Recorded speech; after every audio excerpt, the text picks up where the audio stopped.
Hello, this is Lazebolt and welcome to today's video. Today we have another video for New World, and today we're going to be taking a look at factions and giving you guys the ultimate guide when it comes to factions to helping you make a better decision on what faction you should join or if you should join a faction at all. So if that sounds like something you're definitely interested, a like would be greatly appreciated, and let's dive in and talk about factions. So there are a total of 3 different factions found within New World. Now, let me go ahead and put up this image. Each of them will award you a specific outfit. So if you're mostly into cosmetic looks, then deciding the faction you want to go with is going to be crucial because that is basically the way you're going to look. So you're going to want to decide which one you want to go based on aesthetics. Then here is the image of what all 3 of them look like. Today, we're going to be breaking down all 3 of them and telling you guys what are the benefits of each one and why you should maybe consider joining one more than the other. So let's start off with the Marauders. Now, I did go over the factions a little bit on my Everything You Need to Know About New World video. If you haven't seen that, I highly recommend you check that out. But we're going to start off with the Marauders. They are pretty much the militia of the whole game. They are a ruthless military force bent on establishing a free nation where anyone with the strength to do so can prosper and profit. So they are pretty much your rogue agents out in the landscape of New World. They are going to be heavily armored. They're going to have a lot of really good weaponry, and they are going to have a lot of benefits. The next one we have, guys, are the Covenant. Now, these are a fervent group of individuals that has charged itself with cleansing the land of heretics and defilers so that its true holy nature can flourish and justice can be restored. So they're pretty much a fanatic group that is in charge of making sure everything gets cleansed. And you guys can give it a better idea that they're going to be mostly kind of your very simple, like your Knight Templars, into other areas. In addition to that, guys, we also have the Syndicate. Now, the Syndicate is a secret organization of immersible cunning and intelligence in search of forbidden knowledge to usher in the new age of enlightenment. They're pretty much going to be the one you probably want to side with if you're into like dark magic and stuff like that. If you're going to be running a mage character, that is probably who you want to go with. One thing I do want to mention, guys, if you are planning on playing New World, it is important that we organize ourselves right now. So make sure you guys head over to our Discord server. The link is down below. We don't have a New World chat just yet, but we want to get as many people in there as possible. So once that chat is established, everybody who picks a specific faction could, go ahead and gather around so we can play together. So now that you guys know all the 3 factions, let's talk about how you'll be able to join a faction, and then we're going to break down which one's going to be more convenient for you. So when you actually get to Aetherium, which is the name of the shores of the place where we're going to be going, or New World takes us, there's going to be a series of beginning quests that are going to be presented to us. Now, it is very important that you complete these quests because without completing these quests, you will not be able to join a faction. So you got to make sure you complete the quests. Now, once you completed the first few quests, you will then be directed to the closest town that you're near. You will then need to continue to progress through the quest line, and you will eventually be directed to meet a leader of each faction. This is roughly around once you hit level 10, because that is exactly about the time you should be able to hit this area. Now, each leader of the faction will tell you the benefits of joining each faction and why you should consider joining them more than the other. Once you have met each one, you're then going to be faced with the important choice of which faction do you want to pick. Now, it's extremely important that you make the right decision because once you pick a faction, you're completely locked to that faction and you will not be able to switch this faction until 120 days. That's basically, guys, a total of 4 months. So you have 4 months to change factions. So you're pretty much tied in there for 4 months until the 120 days are over. In New World, there are also clans, guys, very similar to clans, but they're not called clans, they're called companies. So it's very important that when you join a company, the person who's in charge of that particular company will determine what factions we decide to fight. So that's what I'm telling you guys. Go to Discord, join over there so we can decide what company we're going to form and what who's going to be our enemy, right? And who's going to be our friends. So that's very important. Now, when it comes to the open world of factions, which is the PvP aspect of the game, it's very important that you know that any faction can opt into PvP while in the open world. Now, keep in mind that if you are not in the faction, then you cannot flag for PvP in the open world. So it's extremely important that you understand that whatever faction you decide to pick, all your friends should be part of that faction, or else you're not going to be able to play together. It's extremely important that all of you go within the same faction. The ultimate goal for any person in any faction should be to help and enable your faction to control as much territory as possible. Because as you do so, you will gain buffs that include more damage against certain creatures in Aetherium and you will be able to find a higher quality of resources while gathering. You'll also be able to craft higher tier items and have a little bit more luck while looting. So basically, the more territories you control as a faction, the more powerful you will become as a faction and as a player.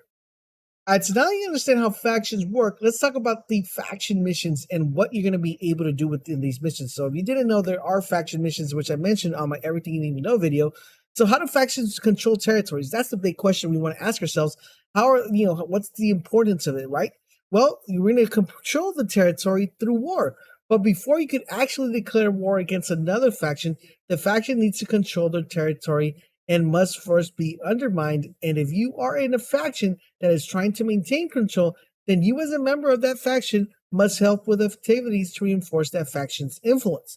This is done by completing PvP missions in that specific territory. So if you like a specific area of the map and you want to control that, there are going to be specific missions tied to that specific territory. Upon you accepting that mission, you will be tasked to deliver messages or items to another territory, recovering tactical information, or patrolling specific areas. It is very important to note that upon accepting the PvP mission or the mission you've been assigned, you will be auto-flagged for PvP. Now, this is where it becomes really important.